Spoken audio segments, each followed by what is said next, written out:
같이 한 목소리로 읽겠습니다. 시작. 예수께서 성전에 들어가사 성전 안에서 매매하는 사람들을 내어 쫓으시며 돈 바꾸는 사람들의 상과 비둘기 파는 사람들의 의자를 둘러 엎으시고 그들에게 이르시되 기록된 바 내 집은 기도하는 집이라 일컬음을 받으리라 하였거늘 너희는 강도의 소굴을 만드는도다 하시니라. 맹인과 저는 자들이 성전에서 예수께 나오매 고쳐주시니 대제사장들과 서기관들이 예수께서 하시는 이상한 일과 또 성전에서 소리질러 호산나 다윗의 자손이여 하는 어린이들을 보고 노하여 예수께서 말하되 그들이 하는 말을 듣느냐. 예수께서 이르시되 그렇다. 어린아기와 젖먹이들의 입에서 나오는 찬미를 온전케 하셨나이다 함을.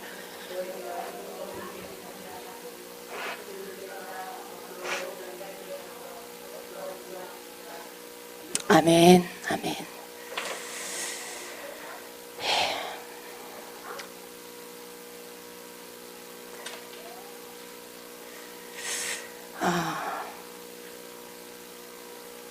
주님의 마음을 달로 기도했는데 주님의 마음을 부어주셨나 봐요. 말씀을 시작하기도 전에 눈물이 먼저 나는데, 자, 오늘 말씀은 주님이 예루살렘에 입성하시고 그리고 그 성전에 들어가셔서 가장 먼저 하신 일, 그 장면인데요. 그게 바로 성전을 정결하게 하시는 그 일을 하셨습니다. 당시에 예루살렘 성전은 헤롯 대왕이 유대인들의 환심을 사기 위해서 제2성전인 스룹바벨의 성전을 개축한 것입니다. 헤롯 성전이라고 불렀는데요. 이 성전은 완공되고 난 후에 얼마 안 있어서 주 70년경에 로마 디도 장군에 의해서 완전히 파괴됐습니다. 예수님이 성전에 들어가셨을 때 그곳은 예수님이 이렇게 계셨던 그곳은 지성소는 아니었어요. 지성소에서 멀리 떨어져 있는 이방인의 뜰에 들어가신 것입니다. 지난 금요일날, 지난주인지 우리 엔타임 시간에 우리 목사님이 그림으로 이 헤롯 성전을 그림으로 이렇게 다 설명을 해주셨어요. 가장 바깥에 있는 그 이방인의 뜰, 거기에서 지금 예수님이 이런 일들을 하신 것입니다. 그때가 이제 예수님이 이렇게 가셨을 그때가 6월절을 얼마 남겨두지 않은 그 시즌이었습니다. 그때 많은 사람들이 멀리서 6월절을 세기 위해서 예루살렘을 향해서 왔고요. 그리고 그 성전에서 그 구약의 그 제사, 짐승을 잡아서 하나님 앞에 이렇게 제물을 드려서 제사하는, 예배하는 그 예배를 드리기 위해서 그들이 먼 곳에서 이제 예루살렘을 향해서, 성전을 향해서 온 것입니다. 그들이 멀리서 오기 때문에 소를 끌고 양을 끌고 비둘기를 가지고 이렇게 올 수가 없는 거예요. 거리가 멀어서. 그래서 그들이 돈을 가지고 와서 그 성전에서 통용되는 두로 화폐로 환전을 해서 그런 짐승들을 사는 것이에요. 그래서 그것을 가지고 제사를 드리는 그런 일들을 허용을 해줬는데, 그러다 보니까 이제 거기에서 소를 팔고 양을 팔고 비둘기를 팔고 이런 그런 제사에 필요한 나무나 기름을 팔고 이런 것들, 돈을 바꾸고 이런 것들이 그 안에서 이렇게 마치 시장터처럼 형성이 되어 있던 것입니다.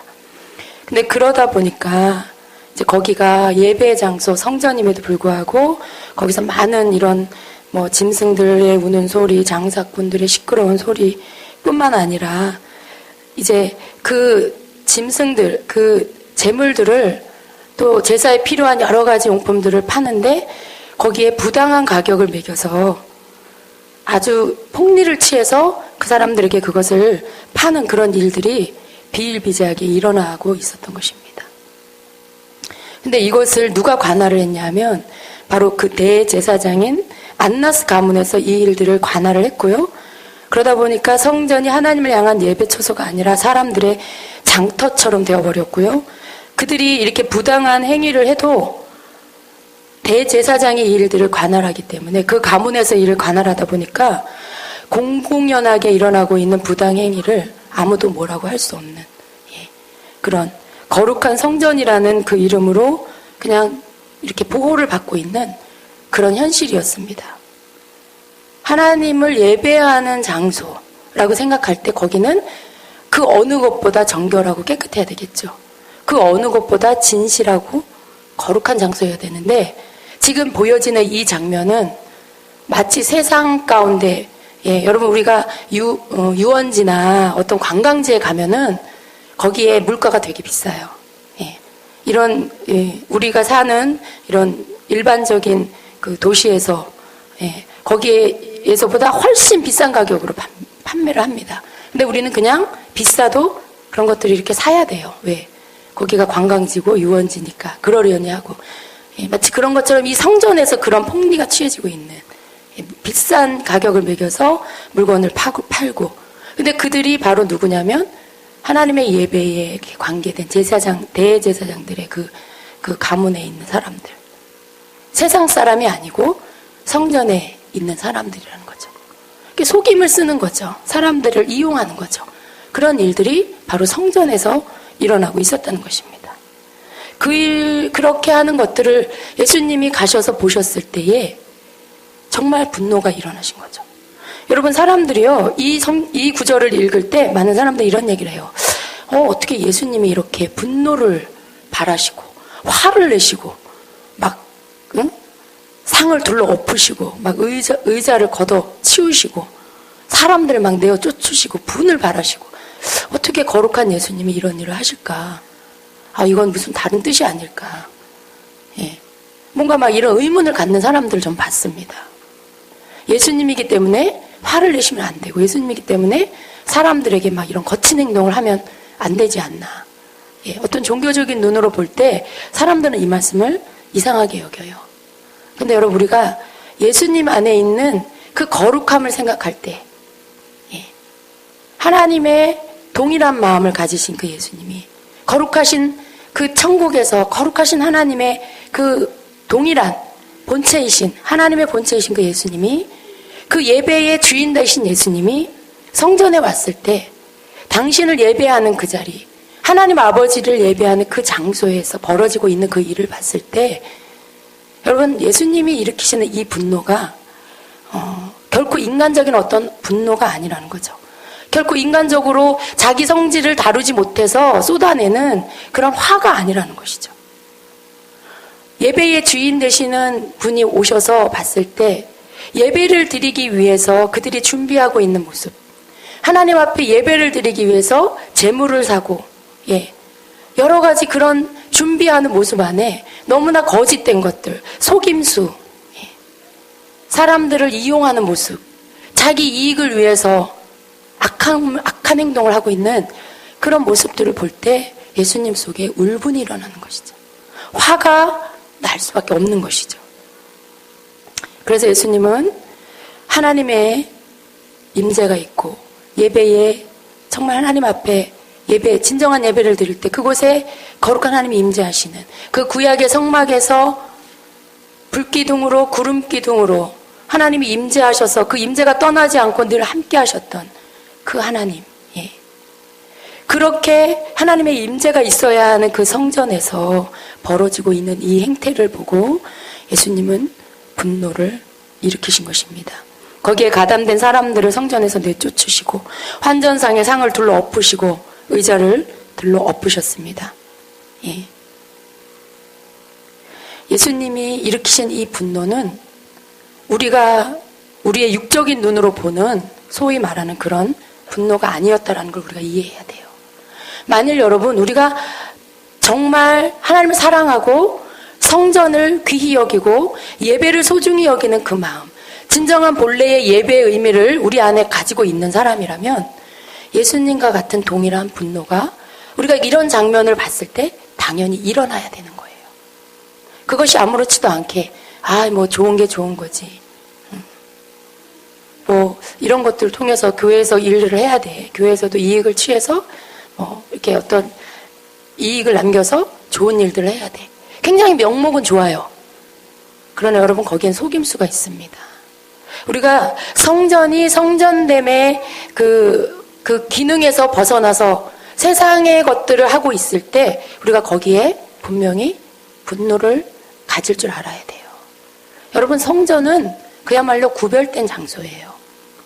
세상을 따라가는, 세상을 흉내내는 곳이 아니라 하나님을 예배하는, 아무리 세상이 흉흉해지고 세상에 제약이 관영해도 하나님의 성전은 거룩함을 지킬 수 있는 장소가 되어야 하는 곳이 바로 교회고 성전입니다.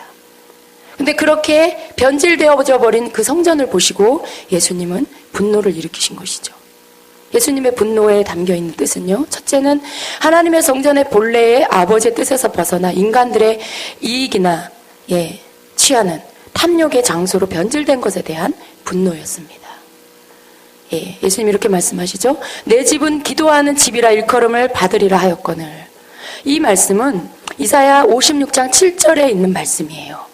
내가 나의 거룩한 산으로 인도하여 기도하는 나의 집에서 그들을 즐겁게 해줄 것이며 그들의 번제들과 희생제들과 나의 제단 위에 희생제들도 나의 제단 위에 받아들이리니 이는 나의 집이 모든 백성에게 기도하는 집이라 불릴 것임이라. 이 말씀을 인용한 것이에요.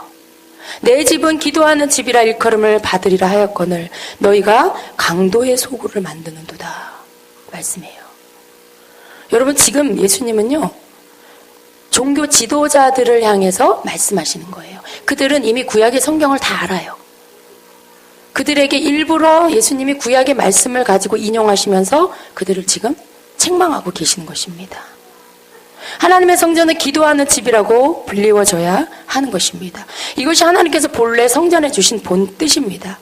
그런데 그들은 이제 하나님을 경외하지도 않고 하나님이 기뻐하시고 받으실 만한 예배를 드리지도 않을 뿐만 아니라 하나님의 이름으로 종교적인 권위를 갖고 그 권위로 자신의 탐욕을 채우는데 사용하는 그런 종교 지도자들로 전락한 것입니다. 예수님은 그들을 향해서 분노를 일으키신 것입니다. 이들은 그 누구보다도 성경을 잘 알고 그 누구보다도 하나님을 잘 안다라고 하는 자들이죠. 사람들에게 하나님의 말씀을 가르치는 자들이죠.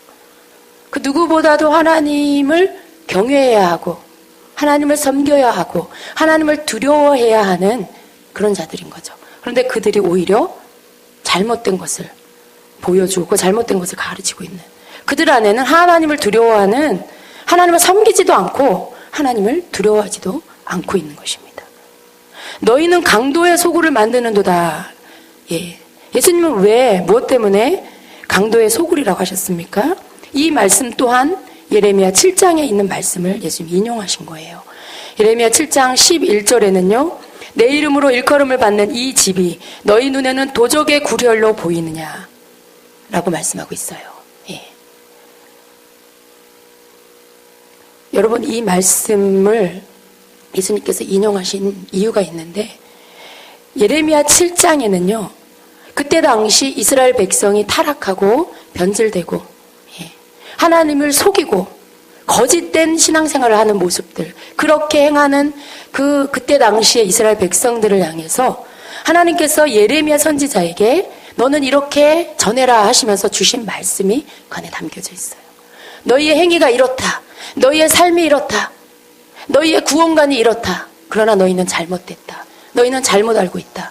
하시면서 주신 말씀이 예레미야 7장에 있습니다. 물론 예레미야 전체에 다 그 말씀이 있는데, 특별히 예수님이 인용하신 예레미야 7장 11절 그 이전에 7장 1절부터 10절의 말씀들은요, 지금 그 말씀을 이 11절에 함축해서 강도의 소굴로 만들고 있느냐라는 그 책망 속에 예레미야 7장 전체를 예수님은 지금 이들에게 일깨워주고 계신 것입니다. 그들의 잘못된 종교적인, 형식적인 그런 신앙생활을 지금 예수님이 책망하고 계시는 거예요. 여러분, 예레미야 7장 1절에서부터 11절까지를 제가 현대인의 성경으로 여러분에게 읽어드리겠습니다. 여호와께서 예레미야에게 말씀하셨다. 너는 성전으로 가서 성전으로 들어가는 바로 그 입구에서 서서 다음과 같이 외치라. 너희 유다 사람들아, 이 말을 똑똑히 들어라. 주께 경배를 드리려고 이 문으로 성전에 들어온 모든 사람은 귀를 기울여 들어라. 온 세상의 주인이신 이스라엘의 하나님 여호와께서 이렇게 말씀하셨다. 너희는 이제 너희의 생활 태도와 행실을 고치라. 그러면 너희가 이 땅에서 계속 거주하게 될 것이다. 여호와의 성전이 있으니 이 나라는 영원히 흔들리지 않을 것이라고 생각하지 말아라. 이곳에 하나님이 거하신다. 하나님이 이 성전에 사신다.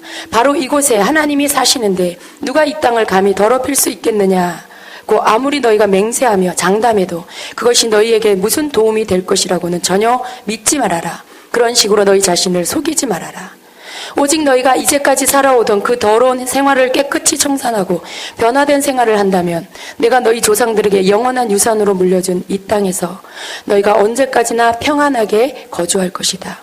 너희는 서로 정직하게 살아라. 집 없이 떠도는 빈민이나 과부나 고아와 같이 불쌍한 사람들을 이용하여 떼돈을 벌지 말아라.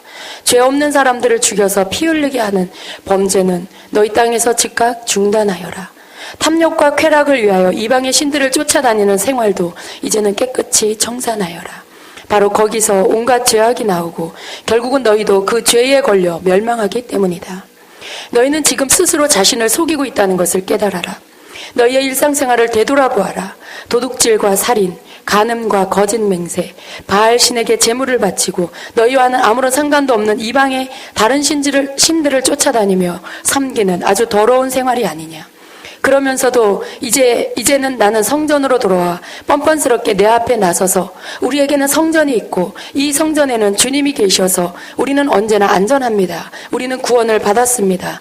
주님이 계신데 우리에게 무슨 일이 일어날 수 있겠습니까? 하고 성전에서 나간 다음에는 여전히 내가 미워하고 싫어하는 온갖 죄를 저지르고 있다. 너희가 보기에는 나의 이 성전이 강도의 소굴같이 보이느냐? 그렇다면 나도 이제는 너희를 강도의 무리로 여기겠다. 여호와의 말씀이다. 아멘. 예. 이레미야 7장 1절부터 11절의 말씀입니다. 여러분, 이스라엘 백성이요, 그들에게 있어서 성전은 마치 자기들의 구원을 보장해주는 의미였어요. 상징이었어요. 예. 그래서 자기들에게 성전이 있는 한 자기들은 어떻게 살든지, 예, 무슨 죄를 저지르든지 자기들이 성전에 가서 예배를 드리면 그것으로, 예, 우리는 구원을 받았다. 우리는 안전하다. 라고 그렇게 믿고 살았습니다. 여러분, 그런데 하나님께서 선지자를 향해서 뭐라고 말씀하십니까? 우리에게 성전이 있다. 우리에게 성전이 있고 하나님이 그곳에 계시고 그래서 우리는 안전하고 나는 구원을 받았기 때문에 안전하다라고 말하는 너희들, 뻔뻔하다라고 하십니다. 뻔뻔스럽게 내 앞에 나와서 너희가 구원을 받았다고 우리에게 무슨 일이 일어날 수가 있겠냐고 하고 그렇게 하고 나가서 뭐라고 합니까? 그렇게 하고 성전에서 나간 다음에는 여전히 내가 미워하고 싫어하는 온갖 짓을 저지르고 있구나. 예. 하나님이 다 보고 계시는 거죠. 그리고 뭐라고 하십니까? 너희들을 그렇게 행할 때 너희들이 멸망을 당할 것이다. 성경에서 말하는 멸망은요, 지옥 간다는 말이에요. 구원받지 못한다라는 말이에요. 여러분, 이들에게는 여전히 성전이 있었고 제사를 드리고 있었고 그리고 하나님 백성이라는 선민이라는 그런 칭함을 받고 그들 스스로 그런 사상을 갖고 있었어요. 그걸 믿고 있었어요. 그럼에도 불구하고 그러한 그들을 향해서 하나님은 너희가 생각하고 있는 그 모든 것들이 잘못되었다. 하나님 지금 뭘 말씀하시는 거예요? 너희가 삶으로써 나를 내 말씀대로 따르지 않으면, 삶으로써 나를 섬기지 않으면, 너희가 행함으로써 내 말씀을 준행하지 않으면, 너희가 예배만 드리고 내 앞에 와서 제물만 드리고 그렇게 하고 나가서 너희 마음대로 거짓되게 살고 너희 마음대로 악한 행위를 하고 하나님 말씀에서 떠나서 살면 너희는 나와 상관이 없는 자다라고 말씀하고 있는 거예요. 여러분, 오늘날 교회 안에 많은 성도들이요, 이것이 구약의 말씀만이 아니고 오늘을 살고 있는 우리 성도들 가운데 이러한 자들이 너무나 많다는 것입니다. 우리가 애통해야 할 이유가 뭐냐 하면 오늘날 교회 다니는 많은 성도들 가운데 내가 교회를 다니면 어떤 교리에 의해서 내가 교회를 다니고 예수를 영접했기 때문에 나는 이미 구원을 받았고 내가 받은 이 구원은 영원한 것이다. 내가 받은 이 구원은 영원히 빼앗기지 않는 것이다. 라고 잘못 알고 신앙생활을 하고 있는 사람이 너무 많다라는 거예요. 정말 그렇게 가르치는 교회들이 있고요. 한 번 구원받은 거 영원한 구원이다. 내가 무슨 짓을 해도 내가 한 번 구원받은 거는 절대 빼앗기지 않는다. 라고 말하는. 그런데 성경에서는 뭐라고 말씀해요? 여러분 그것이 어떤 교리라고 한다라면 성경 어디에도 한 번 구원은 영원한 거라고 말씀하지 않아요. 성경 많은 곳에서 이렇게 삶으로 행함으로 그렇게 하나님 말씀대로 살지 않으면 예배와 삶이 같아지지 않으면 멸망받는다라는 말씀을 하고 있어요.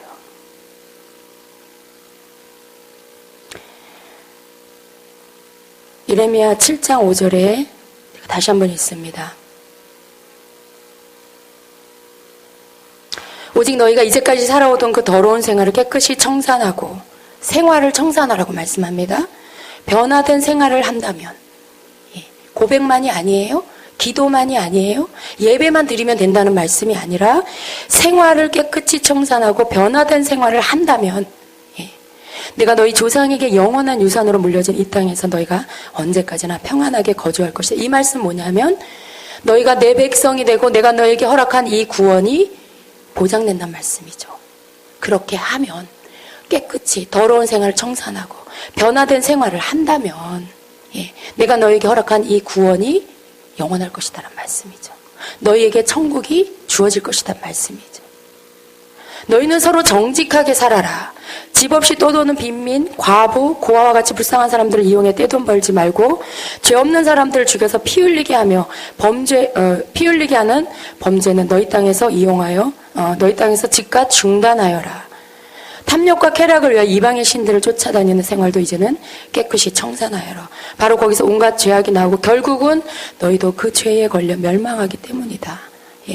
결국은 그 죄로 인하여서 지옥 가게 된다라는 말씀이죠. 그런데 여러분 구약에는요 하나님께서 이렇게 아주 실제적인 것으로 말씀을 하셨어요. 근데 신약에 와서는 예수님께서 우리에게 새로운 법을 주셨습니다. 그리고 그것이 바로 마태복음 5장에서부터 7장까지 나오는 예수님이 주신 산상수훈의 그 법이에요. 살인하지 말라, 간음하지 말라, 도둑질하지 말라. 구약의 법입니다. 십계명에 주신 거예요. 그런데 신약에서 예수님은 그 법을 우리에게 다시 고쳐주셨는데 어떻게 주셨냐? 형제를 향해서 미워하기만 해도 살인한 것이다. 여자를 보고 음욕을 품어도 간음한 것이다. 다른 사람의 물건을 보고 탐욕을 가져도, 탐심을 가져도 도둑질한 것이다. 마음에서부터 죄를 저지른 것이 벌써 이미 그 죄를 저지른 것이라고 예수님 우리에게 가르쳐주고 계세요. 그건 뭐예요?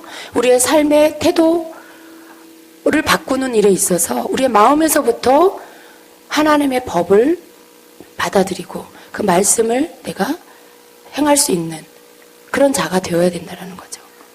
행동을 고치라는 그 말씀은 우리의 생각과 마음을 고치라는 그 말씀이죠. 근데 오늘날 많은 성도들, 또 저와 여러분의 삶 안에는 알게 모르게 이런 부분들을 허용하고 있는 부분들이 너무나 많이 있어요. 그냥 너무 쉽게, 하나님의 말씀을 너무 쉽게 생각하는. 그냥 내가 이미 예수님 믿으니까, 나는 이미 하나님 백성 되었으니까, 나는 이미 구원을 받았으니까, 라고 생각하고 그렇게 믿고 하나님과 하나님의 말씀을 두려워하지 않는 그런 삶을 사는 성도가 너무 많다는 거예요. 제가 믿기로는 이 말씀을 듣는 자들이라면 이미 그 모든 부분들에 대해서 깨닫고 돌이킬 수 있는 자들이라고 믿습니다. 그러나 이 말씀이 틀렸다라고 그렇게 듣는 자들은요, 아직도 교리 안에 갇혀 있어요. 아직도 하나님 말씀보다는 교리 안에 갇혀서 하나님의 말씀을 제대로 보지 못하는 것입니다. 제가 오늘 예레미야 7장의 말씀을 일일이 다 읽어드린 이유는 이것이 하나님의 말씀이기 때문에 그래요. 여러분, 우리가 어떤 교리나 신학을 믿는 게 아니에요. 그걸 믿는 게 아니고 우리가 믿는, 우리를 구원케 하시는 그것은 교리가 아니라 하나님의 말씀입니다. 하나님의 말씀에서 너희들의 생활을 고쳐라. 너희들의 삶을 고쳐라. 너희들의 행위를 고쳐라. 너희가 그것을 고치지 않으면 멸망받는다라고 하시면 그런 거예요. 한 번 받은 구원이 영원한 것이다 말씀하고 있지 않아요. 우리의 구원은 시작입니다. 정말. 예수님을 믿고 구원받은 자로서 이제는 하나님의 자녀답게, 하나님의 백성답게 하나님의 말씀을 준행하여 살아가는 것. 이게 구원받은 백성들의 의무예요. 구원받은 백성들이 해야 할 책임이에요. 그러한 자들에게 마지막 구원, 천국으로 입성할 수 있는 구원이 이루어지는 것입니다. 그래서 우리는요, 구원받은 자로서 더 두려워해야 되고 떨어야 돼요. 이전엔 몰랐기 때문에, 하나님 말씀 몰랐고 하나님 몰랐기 때문에 그냥 내 마음대로 살았어요. 그러나 이제는 내가 하나님의 백성이 됐고, 이제는 내가 하나님의 백성으로서, 천국 백성으로서 하나님의 하늘나라 법을 이제 받았어요. 하나님의 말씀을.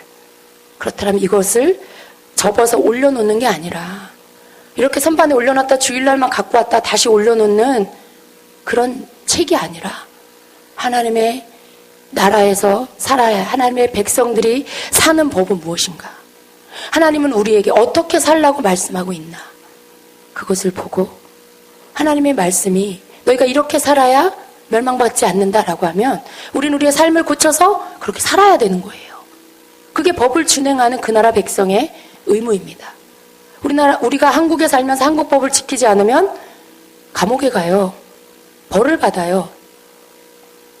보이는 이 땅의 법도 우리가 두려워하는데 하나님의 법, 우리가 영원히 살 그 나라의 법을 우리가 알고 그 법대로 살지 않으면 우리는 감옥이 아닌 영원한 지옥에 나올 수 없는 그곳에 멸망을 받을 수밖에 없는 것입니다. 그래서 여러분,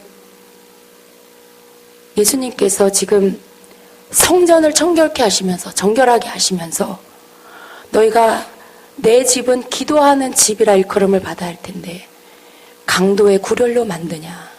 너희가 옛적 너희 조상이 저질렀던 그 거짓된 것들, 구원받았다고 착각하며 죄악 가운데 살았던 그 모습, 그렇게 하나님을 속이고 거짓된 예배를 드리는 마음이 없는, 중심이 없는, 형식만 남아있는, 껍데기만 남아있는 그 예배를 드리는 일들을 너희가 계속 하겠느냐? 라고 지금 책망하고 계시는 거예요.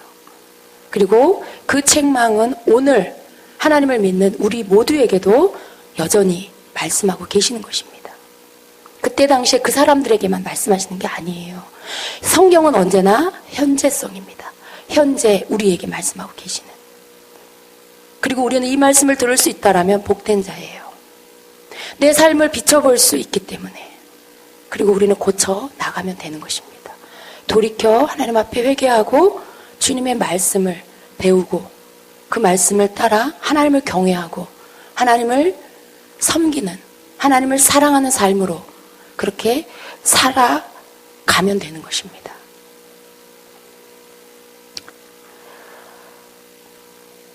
여러분, 저희 교회에서는 하나님의 말씀을 전해요. 그런데 제가 아는 사람들, 심지어 제 가족, 제 형제, 너무나 많은 사람들이 오늘날 그 구원에 대해서 너무 안일하게 그렇게 그저 안일하게 신앙생활을 하는 사람들 너무 많습니다. 그래요, 여러분. 그런데 여러분이 그런 부분에 있어서 지금 평안하다, 괜찮다, 교회 다니니까 안전하다, 뭘 했든 나는 이번 주에 주일 예배 드렸으니까 나는 괜찮다. 거기에서 벗어나야 한다는 것 꼭 기억하시기를 바랍니다. 예수님은 사람들 속에 가득한 탐심과 거짓을 보셨습니다. 더 이상 예배자로서 본질을 갖지 못하는 헛된 예배, 헛된 제사를 위해서 형식만 갖추기 위해서 오히려 성전과 예배를 이용하고 있는 무리들에게 분노를 표출하셨고요. 그것을 이용해서 돈을 벌고 있는, 돈을 벌고 있고 더 이상 중심에 진실함은 없는 그 껍데기뿐인 그들의 모습, 하나님을 만홀히 여기고 하나님을 전혀 경외하지도 않는 그러한 자들을 향해서 지금 꾸중하시고 책망하고 계시는 것입니다. 우리가 이 말씀에 비춰서요, 교회를 봐야 돼요. 시대를 봐야 돼요. 그리고 더 나아가서 나 자신을 봐야 될 필요가 있습니다. 우리의 교회는 어떻습니까, 여러분? 내 심령의 교회는 어떻습니까? 예수님이 이 땅에 오셔서 나를 보시면, 그리고 예수님이 이 땅에 오셔서 지금 이 시대의 교회를 보시면, 믿는 성도들을 보시면 과연 뭐라고 하실까요? 성전에서 내어 쫓기지는 않을까요? 교회에서 하고 있는 인간적인 프로그램, 사람들의 환심을 사기 위한 이벤트로, 그러한 일들 때문에 예수님이 그들의 상을 둘러 엎으시고 의자를 걷어 엎으시지는 않으실까요? 왜 내 집은 내 집을 기도하는 집으로 만들지 않고 강도의 굴얼로 더럽혔느냐고 꾸중하시지는 않으실까요? 교회는 매매를 하는 곳이 아니라는 것입니다. 교회는 쇼핑센터가 아니에요. 뭘 사고 팔고 그렇게 하는 곳이 아닙니다. 교회는 오락의 장소가 아니에요. 단지 사람들을 만나기 위한 목적으로 모이는 그런 곳이 아니라는 것입니다. 교회는 하나님의 임재가 있는 곳입니다. 하나님께 예배하고 기도하기 위해서 구별된 곳이라는 것. 그 이상도 그 이하도 아니에요. 교회는 주님이 오셔서 치유하고 고치시는 곳입니다. 교회에서 예배도 드리고, 교회에서 장사도 하고, 교회에서 예배도 기도도 하고, 교회에서 이벤트, 깜짝 이벤트, 세상에서 하는 사람들에게 환심 살라고 관심 끌라고 하는 어떤 행사들, 이벤트, 이것도 하고 이것도 하는 그런 곳이 아니라는 거예요. 섞이는 곳이 아니에요, 교회는. 예배 드렸으니까 장사해도 되고, 기도했으니까 이벤트 해도 되고,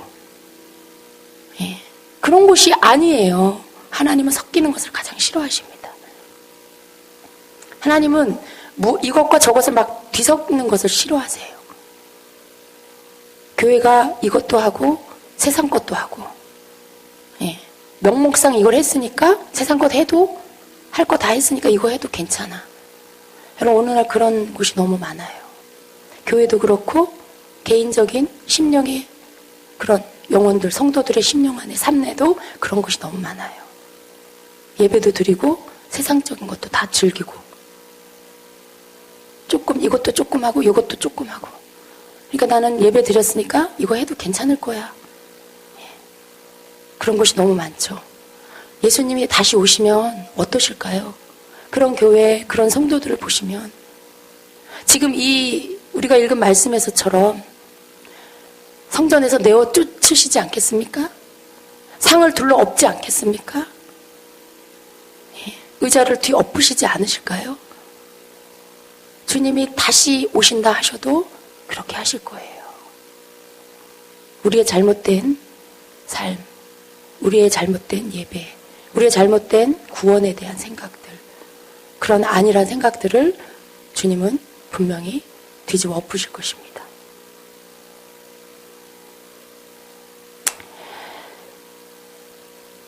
14절에 보니까 예수님이 맹인과 저는 자들, 그들이 성전에서 예수께 나오매 고쳐주셨다라고 말씀해요. 맹인과 저는 자들은 불구자죠. 장애자, 신체 장애자들이에요. 근데 그들이 성전에는 이렇게 못 들어가게 돼 있습니다, 원래. 부정한 자들이에요. 근데 이방인의 뜰에는 허용이 됐습니다. 아마 예수님이 계시는 그 이방인의 뜰에서 이들이 거기서 예수님을 보시고 고침을 받기 위해서 예수님께로 나온 것 같아요. 그럴 때 예수님은 그들을 고쳐주셨어요. 여러분, 대제사장들이 볼 때, 종교 지도자들이 볼 때 맹인과 이 저는 자들은 굉장히 부정한 자들, 가까이 하면 안 되는, 저 사람들을 만지면 내가 더러워지는 그 율법에 의해서 그런 자들이죠. 그런데 예수님은 어떻게 하셨어요? 그들에게 손을 대서 고쳐주시고 그들을 깨끗게 해주셨어요. 예수님이 보실 때는 그들이 부정한 자가 아니에요. 예수님이 보실 때는 그들이 불구자가 아니에요. 장애자가 아니에요. 예수님이 보실 때는 그 속에 부패하고 변질되고 더러운, 하나님의 성전에서 그 일들을 감당하고 있는 그들을, 멀쩡하다고 하면서 예배를 드리기 위해, 제사를 드리기 위해 준비한다고 하는 그 멀쩡한 자들이 오히려 신체 장애자들이고 불구자인 거죠. 그들이 하나님의 성전에서 부정하기 때문에 나가야 하는 그런 자들인 거죠. 그들을 내어 쫓으시고 예수님은 오히려 신체의 장애는 가지고 있지만 예수님이 메시아이신 것을 알고, 그분이 나를 고치실 수 있는 분이라는 것을 믿고 나오는 자들을 고쳐주십니다. 예수님이 받으시는 자는 이런 자예요. 겉이 어떤 것이 아니에요. 겉이 뭐가 부족한 그것 때문에 부정한 것이 아니에요. 그 중심에 하나님 앞에 합당한 마음, 온전한 마음, 깨끗한 마음을 가진 자, 하나님을 하나님으로 믿고 예수 그리스도를 구주로 믿는 자, 좀 부족할지라도 그런 자들을 주님은 만나주시고 그런 자들의 예배를 받으시고 그런 자들을 통해서 하나님의 역사를 나타내시고 영광을 받으신다는 것이죠. 15절에 대제사장들과 서기관들이 예수께서 하시는 이상한 일과 또 성전에서 소리질러 호산나 다윗의 자손이여 하는 어린이들을 보고 노하며 말씀해요. 예수님이 맹인들과 저는 자들을 고쳐주시고요. 또 거기에 있는 어린애들이 호산나 다윗의 자손이여 하면서 찬양과 찬미를 드렸어요. 근데 그 모습을 보고 대제사장들과 서기관들이 화를 냈다라는 거예요. 분노를 일으켰다라는 거예요.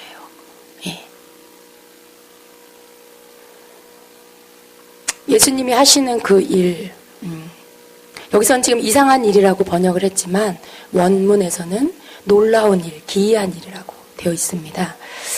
그들은 예수님이 하시는 일도 기이하고 또 아이들이 예수님을 향해서 호산나 다윗의 자손이여 라고 찬미하는 것도 못 견뎌 했어요. 여러분, 그 호산나 다윗의 자손이여 라고 하는 그 찬미 속에는 예수님이 우리의 메시아십니다 라고 말하는 거예요.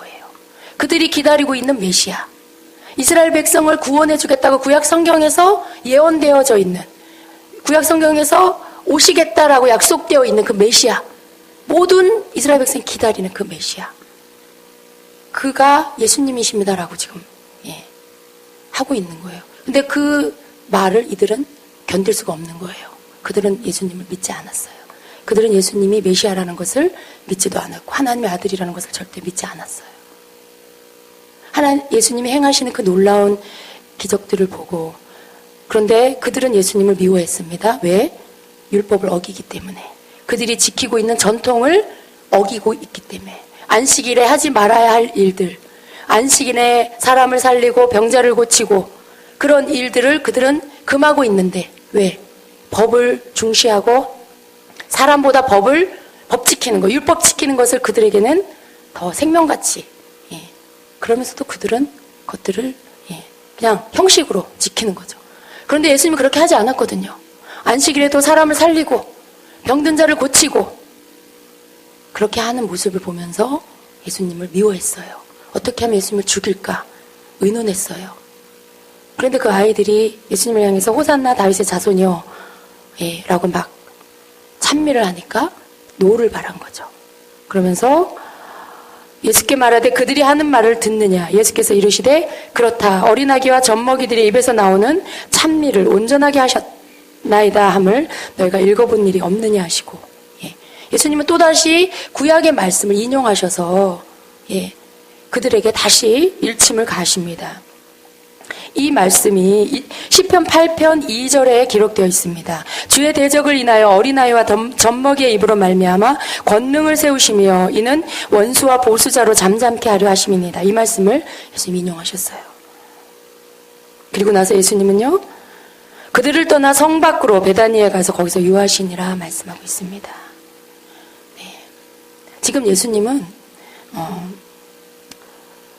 예수님을 알아보지 못하는, 왜 못 알아봅니까? 하나님을 사랑하지 않기 때문에, 하나님을 경외하지 않기 때문에 하나님의 동등 되신, 하나님의 아들 되신, 하나님의 마음과 동일하신 그 예수님을 알아볼 수가 없는 거예요.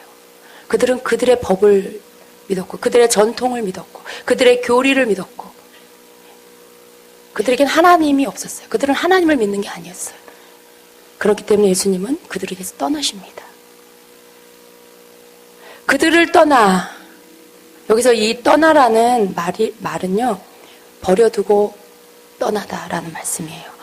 버리고 가다라는 그런 뜻입니다. 여러분, 이 버리고 가다, 두고 가다, 이 말씀, 버리고 간다라는 이 단어에 우리가 떠올려야 될 말씀이 있습니다. 마태복음 24장 29절 이후에 보면은요, 예수님이 이 땅에 다시 오실 때, 공중 강림하실 때 그 말씀이 나옵니다. 예. 그날 환란 후에 즉시 해가 어두워지며 달이 빛을 내지 아니하며, 24장 29절입니다. 별들이 하늘에서 떨어지며 하늘의 권능들이 흔들리리라. 그때의 인자의 징조가 하늘에서 보이겠고, 그때의 땅의 모든 족속들이 통곡하며 그들이 인자가 구름을 타고 능력과 큰 영광으로 오는 것을 보리라. 저가 큰 나팔 소리와 함께 천사들을 모으리니 저희가 그 택하신 자들을 하늘 이 끝에서 저 끝까지 사방에서 모으리라 말씀해요. 휴거의 장면입니다. 예수님이 다시 공중에 강림하실 때 성도들, 준비된 자들, 깨어 예수님이 다시 오실 것을 준비하고 두렵고 떨림으로 그 삶 가운데 하나님의 말씀을 따라 하나님을 사랑하고 끝까지 주님에게서 떨어지지 않는, 정말 깨어있는 자들, 그러한 자들이 휴거받고 올라갈 거예요. 그런데 그때 24장 40절에는 뭐라고 말씀합니까? 그때에 두 사람이 밭에 있으며 하나는 데려감을 당하고 하나는 버려둠을 당할 것이요, 두 여자가 매를 갈고 있으며 하나는 데려감을 당하고 하나는 버려둠을 당할 것이니라 말씀해요. 여기 이 버려둠을 당할 것이란 말씀이 나오죠. 여기 이 종교 지도자들, 대제사장, 서기관들, 소위 말하는 믿음이 아주 좋은 사람들이라고 하는, 그렇게 보이는, 스스로 그렇게 믿고 있는 사람들, 그러나 껍데기뿐인 사람들, 그들을 예수님은 버려두고 떠나십니다. 그들을 버려두고, 여러분, 우리가 주님께 버려둠을 당하면 안 돼요. 성경에 나온 이 버려둠을 당한다라는 이 말씀은 굉장히 두려운 말씀이에요. 주님에게로부터 분리된다라는 거예요. 천국에서부터 떨어진다라는 거예요. 구원에서부터 떨어진다라는 거예요. 여러분, 우리가 주님이 다시 오실 때 들림받지 못하면 여러분, 그 다음에 당할 그 환난과 고통은 우리가 어떻게 이겨내기가 힘든, 절대 거기에 남겨짐을 당하면 안 돼요. 물론 하나님께서 남겨두실 자가 있을 거예요. 그러나 그렇게 특별히 사명받은 자 외에 모든 성도는 준비되어 들림을 받아야 됩니다. 그런데 거기에서 버려둠을, 여기서 말씀하고 있는 두 사람이 밭을 갔는데 하나는 데려감을 당하고 하나는 휴거를 받고 하나는 버려둠을 당하고, 두 여자가 매를 갈고 있는데 하나는 들림을 받고 하나는 버려둠을 당하고, 여기에서 버려둠을 당하는 자가 되면 안 돼요, 여러분. 여기 이 대제사장과 서기관 같은 예수님을 알아보지 못하는 껍데기뿐인 예배, 속임수를 하나님 앞에 거짓되이 행하는 이 사람들은요, 버려둠을 당해요. 이와 같은 자들은 그때에 버려둠을 당할 것이란 말씀이에요. 여기 이와 같은 자들, 하나님을 형식적으로 믿는 자들, 하나님을 중심으로 믿지 않는 자들, 그들은 이 마지막 날에 주님이 다시 오실 때 버려둠을 당할 것이다 라는 것이에요. 예수님은 그들을 버려두고 어디로 가십니까? 베다니로 가셔서 거기서 유하시니라 말씀해요.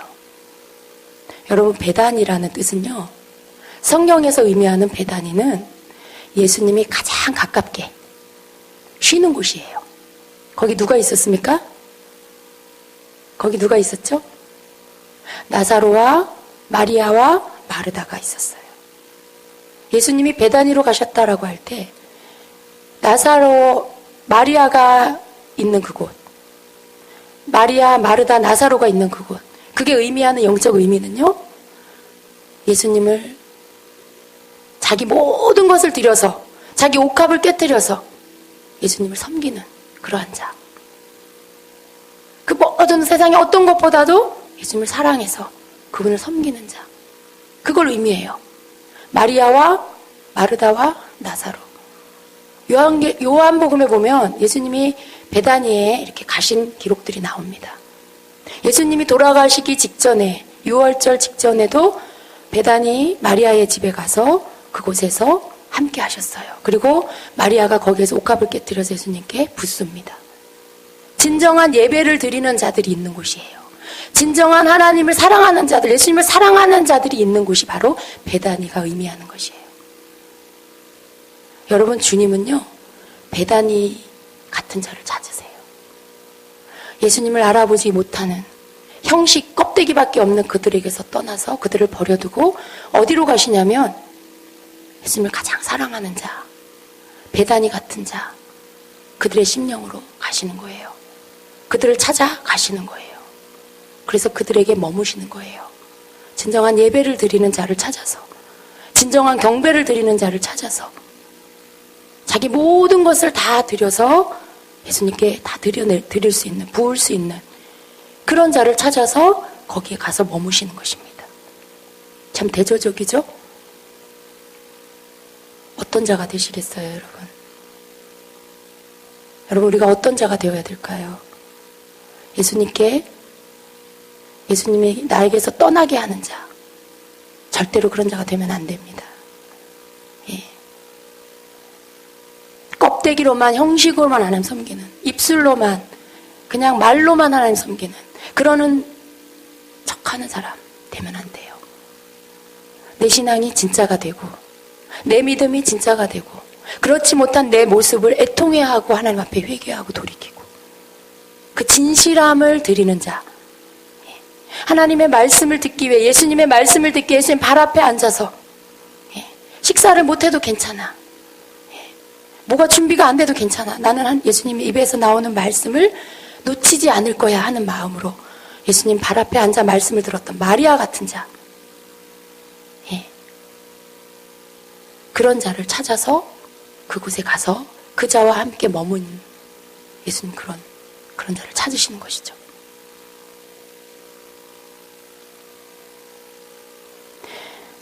여러분, 우리가 베다니가 됩시다.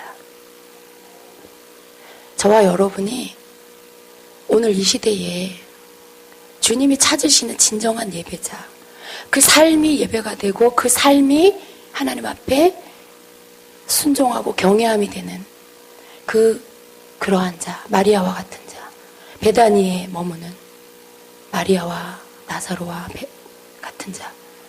여러분, 우리가 그런 베다니가 의미하는 그 베다니가 됩시다. 그래서 주님이 쉴 곳을 찾아 이 땅에 임하실 때 내가 누구와 함께 할까? 내가 누구와 교통할까? 내가 누구에게 내 마음을 쏟을까? 라고 하실 때 나에게 오셔서 주님의 마음을 나누고 주님 쉴 수 있는 그 거처가 됩시다. 그러한 자를 찾고 계세요. 우리 안에 이 주님께 버림을 받은, 주님이 떠나버리신 이런 모습 남아있다라면 오늘 회개하고, 주님, 내가 그러한 모습을 내 삶에서 완전히 버리게 해주시옵소서. 내가 주님을 경히 여기고 하나님의 말씀을 두려워하지 않고 내가 아직도 내 뜻대로, 내 생각대로 육신적으로 살았다라면 하나님 그런 모습 드러내시고 주님 그런 모습 내게서 깨뜨려 주시고 용서하여 주시옵소서. 기도하고, 주님, 제가 베다니가 되겠습니다. 주님, 저에게 오셔서 머무실 수 있는, 쉴 수 있는, 함께 하실 수 있는 그러한 자가 되겠습니다. 저를 그렇게 만들어 주시옵소서라고 그렇게 기도합시다. 그래서 주님이 떠나지 않으시고 영원히 나와 함께 하시고 다시 오시는 그날에 들림을 받는, 데려감을 받는 그런 축복된 자가 됩시다. 아멘. 예. 시간에 기도하겠습니다.